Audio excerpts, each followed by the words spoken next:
But yeah, getting the downloads is very much like that. You see and understand things at a level that are beyond your intellectual knowledge and training. It's pretty fascinating. Um, and there are super amazing cases where people have had near-death experiences and come out of it, and they have a whole new skill that they never learned. Like they can play the piano like at a high level, and they've never done piano before, right? It's like all of a sudden, it's like the savant syndrome. It's like all of a sudden they are an expert at something that they never learned before. And this is what like a lot of psychics who do psychic development with people say is like, we have access to all the knowledge and wisdom and all the skills we could ever want. We just don't know how to do that most of the time. So, and I do believe that because I have had many experiences where I suddenly knew how to do something that I was never taught how to do. It just came in. And that receptive state, which is really for like creative empathic people, that's our superpower. Other people have to work really hard. Maybe they nap, maybe they do meditation to get into that state where they get a download. People like Einstein were really balanced with like the empathic, intuitive side and the intellectual, rational, analytical side. And it was like he had this amazing fusion of both, where he actually did describe situations where he got downloads and visions about the things he was trying to figure out mathematically. And that's true. Like most of the innovators, the people who like have groundbreaking theory developments in science and math and things like that, have this capability of just getting downloads. Deeper understandings suddenly appear to them, inspirations. Same with creative expressionists, like artists and musicians. I mean, I've heard so many stories of like poets or songwriters where they're like, I was just driving my car and all and it came in and it was like I knew I had to get it out before it like left me, because suddenly it's just in and out. It's gone. It's not yours. It's like it was given to them. So that's very cool.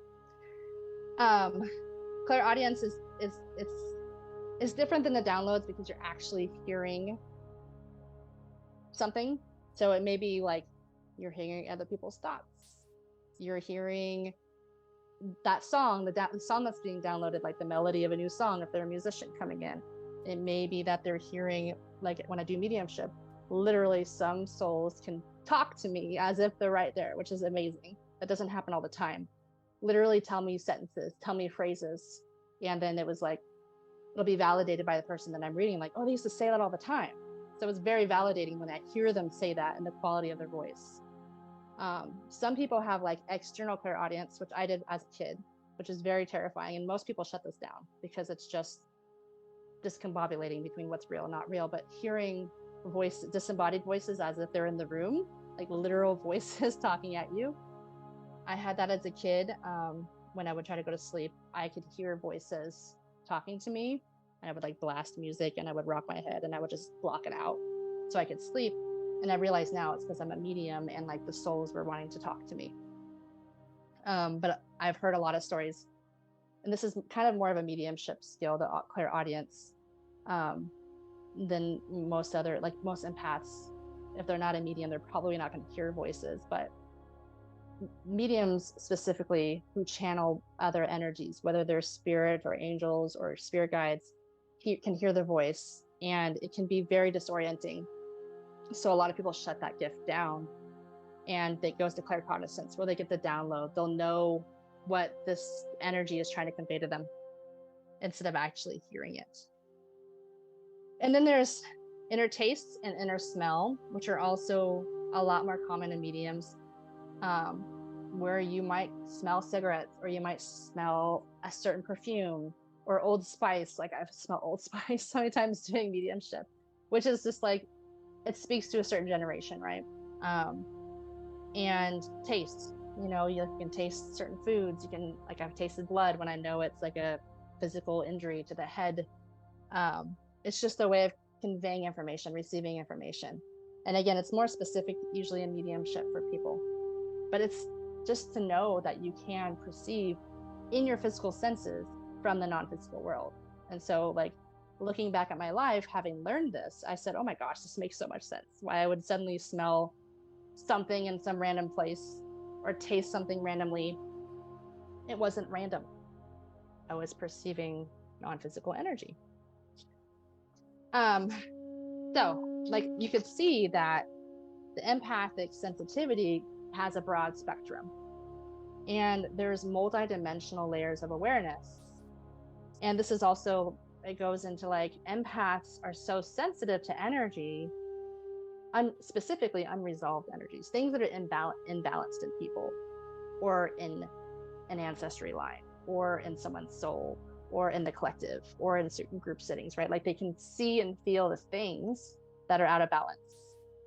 And that is what I believe, like the empath's natural tendency is to create harmony, balance, peace. That's really where they thrive. And so when things are out of harmony or they're imbalanced or they're dysfunctional or they feel bad, it's very clear to the empath. It's something that they can't necessarily ignore. Whereas most people, the other 98% of the population, is perfectly comfortable being in the room with where like there's tension, there's an elephant in the room or whatever. It doesn't bother them. For empaths, it's really, really important that they process the stuff that they are receiving, that it's moving somewhere. Otherwise, if they're doing this unconsciously, the energy kind of like stays with them and it can do funky things in your body. It can do funky things with your emotion and your mood. And it's just so important to know how to move the energy of things that you perceive.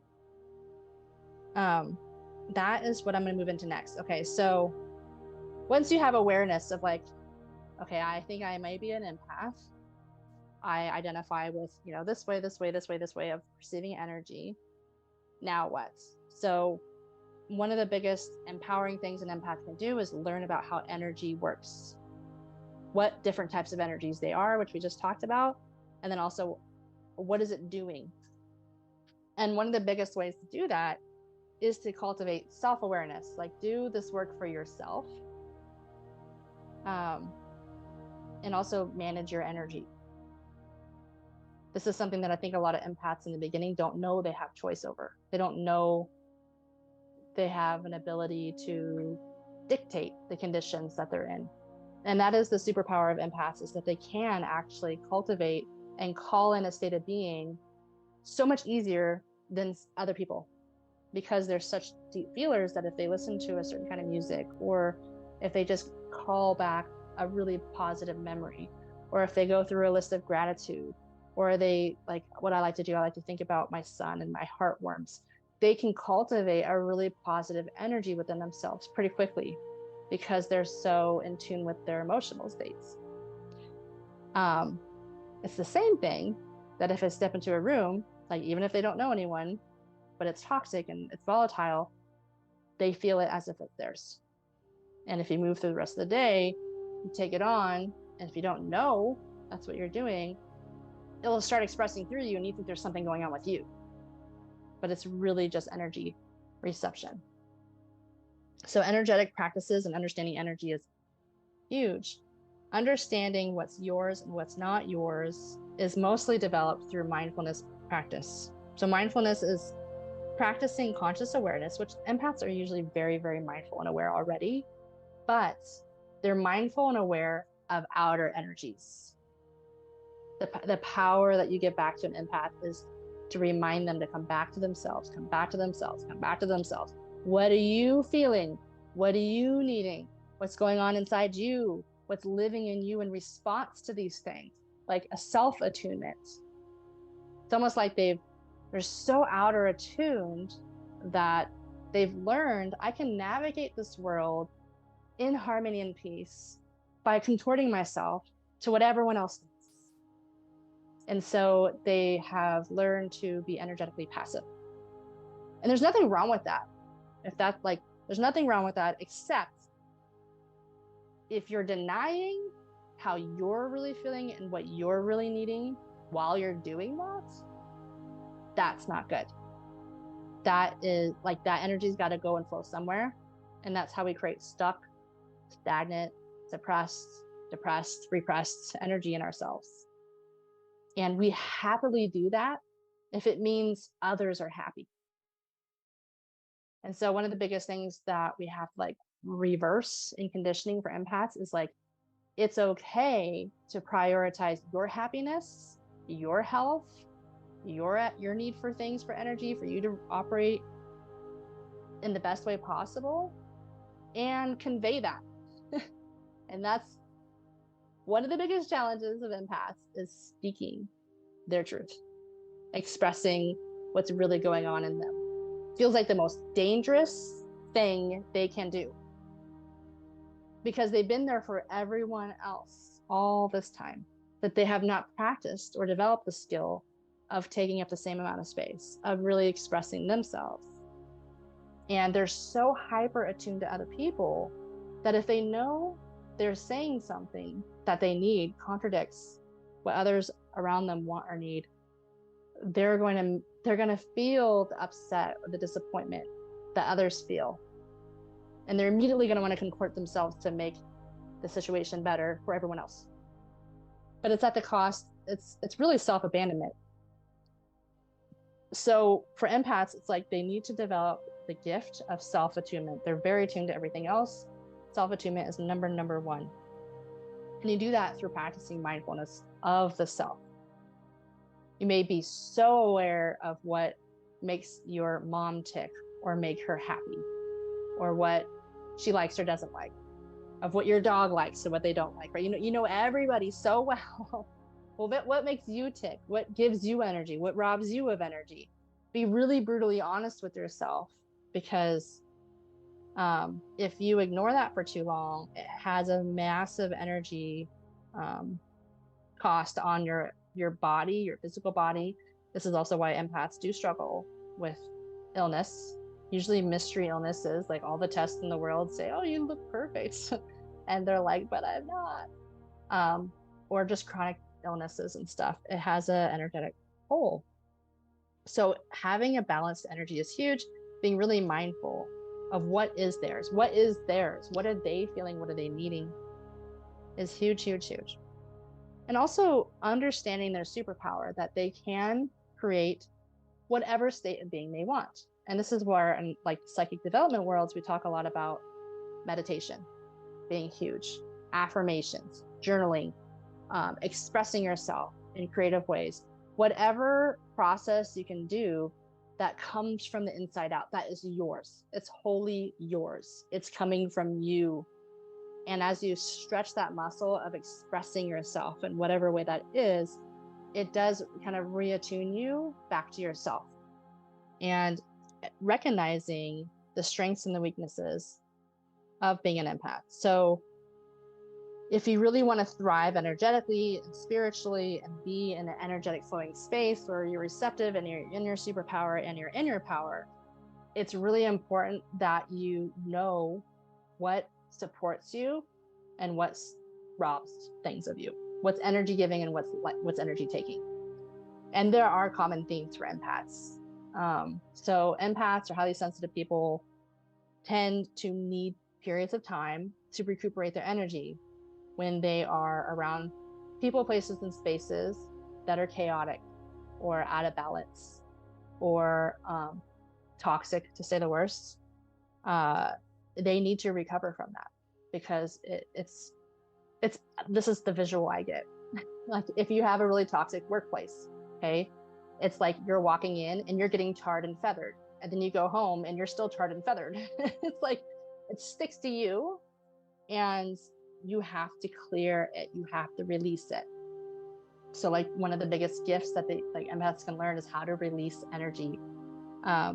So for the first step is to perceive your own energy. The second step is to perceive when energy is moving through you or you're receiving. And the third step is learning to release what's not yours, what you don't need to hold on to anymore. And if you master those three things, you're really going to be in a state of flow where you're going to feel good. You're going to feel healthy. You're going to feel better than you might if you didn't do those things. So I could say, like, after the birth of my son, I had a sepsis blood infection. I had emergency C-section. I was on intravenous antibiotics for like 5 days. I could have died. It was really traumatic. I had 105-degree temperature for like 2 days. And I had a baby all in the middle of that.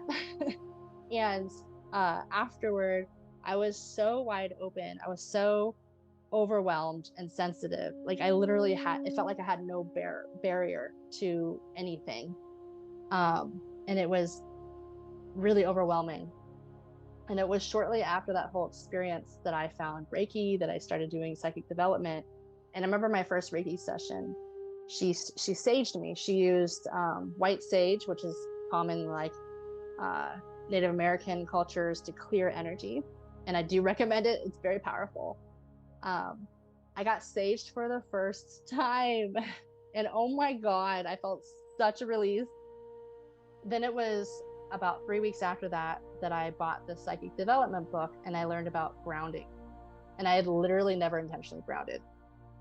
And I remember I was sitting on my bed and I was doing this visualization, which I'm going to do like later today, where we ground into the earth. Like you see yourself shooting roots into the ground and going all the way to the center of the earth and just really uniting with the earth. The earth frequency is slow, it's supportive, it slows down your nervous system, it regulates your nervous system. That's why we feel so good when we go in nature, right? When we walk in nature, it's like nature is just naturally in harmony with itself. And we receive that harmony when we go in nature. So when you do this visualization of connecting with the earth, it has the same effect. And I remember I was sitting there visualizing this, and then I woke up and I had fell asleep, and I was like, whoa, like just knocked me out.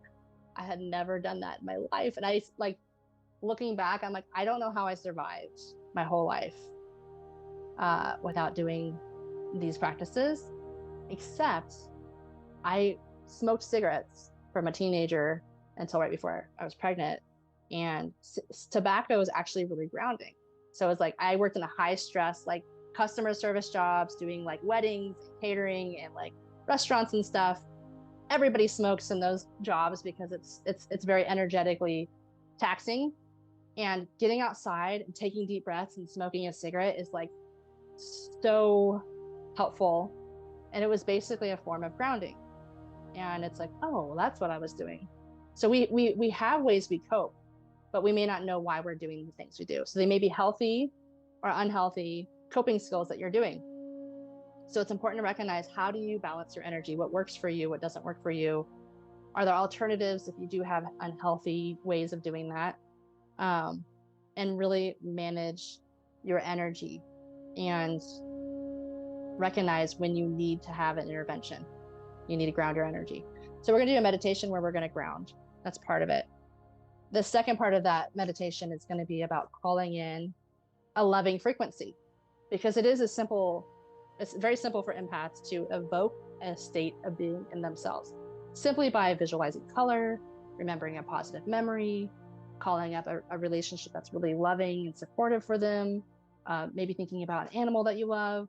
I mean, really anything that evokes a heartwarming sensation, we can create that, and we can disrupt a negative spiral that is either ours or someone else's very quickly. And that's where an empath's control is. We have the ability to receive and also emanate energy. And so it's like, again, we're taking away the like energy projection of sussing everyone and everything else out and kind of merging with everything. Instead, we're coming into ourselves and really emanating energy. We're giving energy now. So it is like we turn the energy direction inward, and then it comes out different. This is beyond what we're going to talk about today, but I wanted to address it. Is empaths, because they're so sensitive to energy, they often pick up on the unresolved layers of healing that needs to happen in themselves, in their family, and the people they're close with. And so experiences that are not our own, that are not even the person in front of us, may come through our being of awareness. And this is what I wish I would have known in the early development, because I thought everything was personal. I thought it was all my own shit that I was feeling, or the person in front of me. But when I started doing healing work with clients, I started realizing that I would pick up on the trauma and unresolved stuff from a spirit, a loved one of somebody's. I would pick up on someone's past life or my own past life trauma. I would pick up on ancestral patterns, collective cultural patterns, and even like beyond earth stuff, like multi-universal things and energies and entities, like to identify where the energy is coming from. It can be as easy as I'm feeling something and it doesn't feel like mine. What is this? And ask it. What is this that I'm feeling? What is it? Just asking questions and being curious with the energies that are coming to you, you will start to learn a lot about what is moving through your energy field. So the other part of what we're going to do is what is called cutting cords.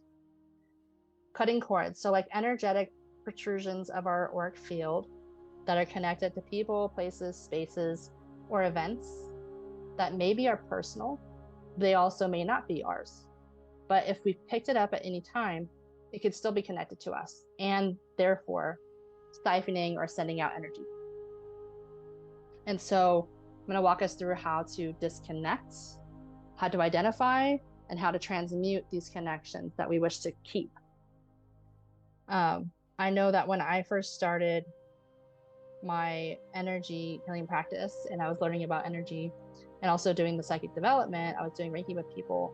I didn't even know what cords were. I had never heard of that before, but I would pick up on relationship dynamics with my clients.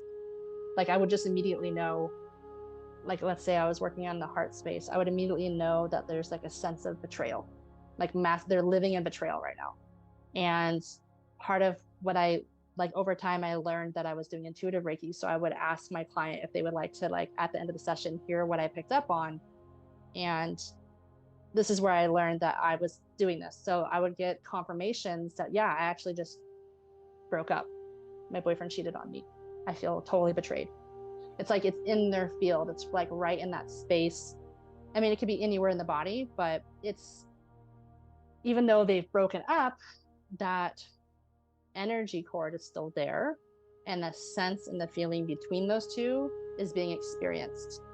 So another way of explaining that, which has been studied and maybe you've heard of, is like, and we all experience this at some level, especially empaths. It's like when someone thinks about calling you and suddenly randomly they pop in your head and then your phone rings and it's them, you're like, that's so weird. Actually not weird. It's actually an energy awareness. It's the same kind of energy awareness we have when we're out in a public space and we feel someone looking at us and we turn and that person that we turn to is looking at us. We feel the eyes on us. We feel the attention move into our field. This has been studied. It is not by chance. It is more than chance that we are aware of this. We have, I would say it's like, I call it body intuition. It's like the primal intuition that we have, right? Think about animals. Animals have the same thing. They're going to feel if there's a predator watching them, like looking at them. We need to feel that for survival. So we feel these things. It's the same thing when someone has a thought about you. They actually kind of like, it's almost like they're throwing a fishing line to you and they're hooking in and going, okay, I'm thinking about calling you. They've actually studied this in dogs too. There's this really cool study where they filmed dogs that were at home. Their owners go out to enjoy some time away. And as soon as the moment of the human, the owner of the pet, says, okay, it's time to go home now. Even before they get in the car, even before they start heading home, the dogs who are being filmed at home walk to the door. It's like they know the moment their owner is deciding that they're going to go back home. It's amazing. So they did the study and they thought, well, maybe they can hear the car, right, when they're driving back, or maybe blah, blah, blah. But it was like, it wasn't even when they were driving back yet. It was like the moment of decision. The dog knew that they're coming back. And again, I think it's that energy cord that they have together between us and our pets. It's the same thing as being a mother. I have to say, I'm a mother. We're synced into our child. It's like all of a sudden I don't have a good feeling and I go check on my kid and sure enough, something is not right. And it's meant for us to be connected. Empaths have that more than usual.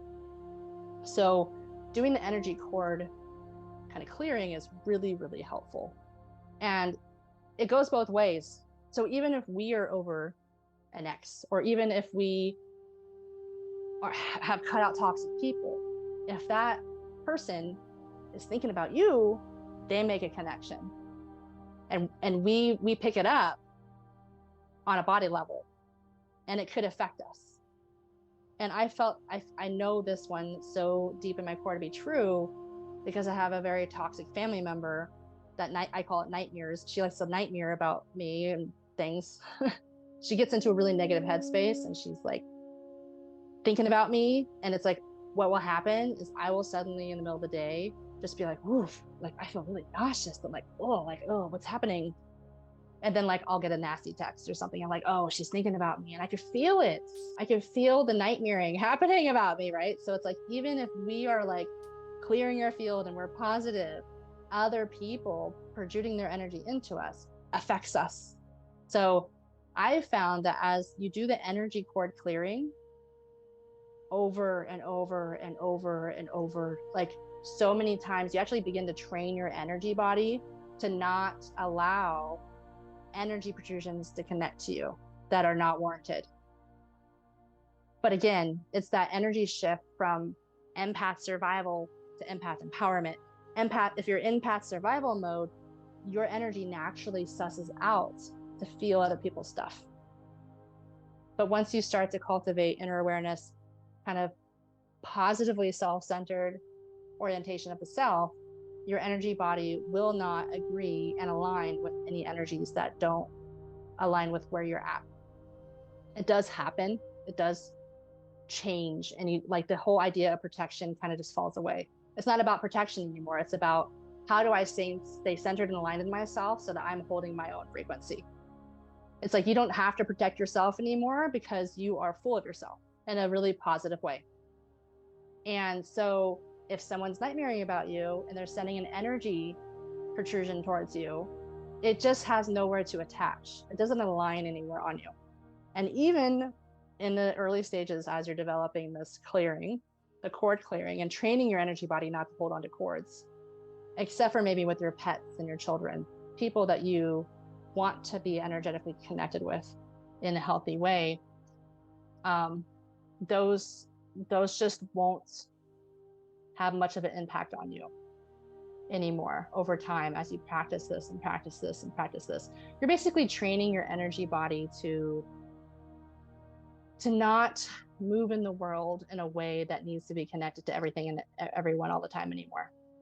That it's okay to be an individual, autonomous, separate energy from others. It doesn't mean that you're not able to tune in and attune to their emotional state or their physical state and use those abilities. It's just that you make that connection and you sever it when you're done and you move on to your day. And that's one of the energetic hygiene things they teach psychic development students is you make an energetic connection with someone you're reading, and then at the end of it, you sever it with love and you detach. And if you're doing this right, you'll notice that when you go home, you're present, you're in the moments.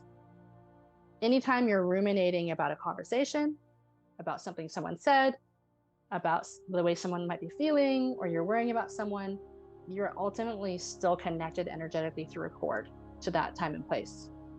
So it's not just people that we have cords with. We have cords with traumatic memories or events and times of being where we had to like separate and disembody from ourselves for survival. We have cords to places we've worked, places that we've lived, places we've been, both positive and negative. We have cords with,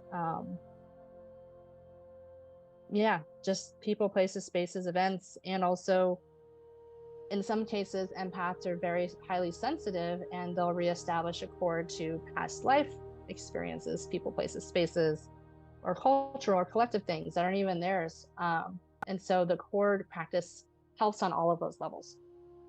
So what we'll do is we'll do a meditation where we'll do an energy scan of our field and we'll see if we sense any of these protrusions. But they feel like it's kind of like a spike of energy that moves farther out from our field than our own energy. And then I'll walk us through how to like pick up the color, pick up the feeling, the quality of it, follow it to the other end, see who it might be, and then lovingly disconnect and fill in that energy with ourselves. In the world of psychic development and cutting cords, there's kind of conspiracy as to whether cords are good at all. And so some people are like, you like no cords, you shouldn't have any cords. But then there's some people that argue like, well, a mother and a child need to have a cord, or a pet and a mother, or a pet owner need to have a cord, right? And I think it's just up to you, whatever your belief system is. If you want to remain continually 24/7 connected to someone, then keep the cord. For me, I have to detach from everyone and everything because I feel everything so heavily. Like um, when my son was like a toddler, and I would see energy healers, they would always pick up my son. He would connect into like my right kidney on my back, which was really interesting. I had 3 different healers tell me this, and it was like whenever I would be away from my son, my back would really hurt. And I was like, the first time I had a healer tell me, your son's really like dug into your right kidney, and I'm like, what? She's like, yeah. Is it okay if I detach that? And I was like, sure. And we did, and I felt a major relief in my back. And she explained to me that if you have an anxious child, they're going to energetically suss out for you and attach to you. And that anxious energy was causing pain in my back. And so, what I started to do whenever I would be away from my son is I would tune into that energy cord with him and I would send reassurance and love to him. And then it wouldn't impact me that way. So, we can send energy both ways. I choose to disconnect completely. Um, but still send love to my son, right? Like we don't have to have an energetic siphon in order to be connected. So the purpose of that is to bring your energy back into yourself, to center yourself, to regulate your energy, and to really just be full of your own stuff, not other people's stuff. When we have cords, we're full of other people's stuff. So this helps to center yourself and know what's going on in your field.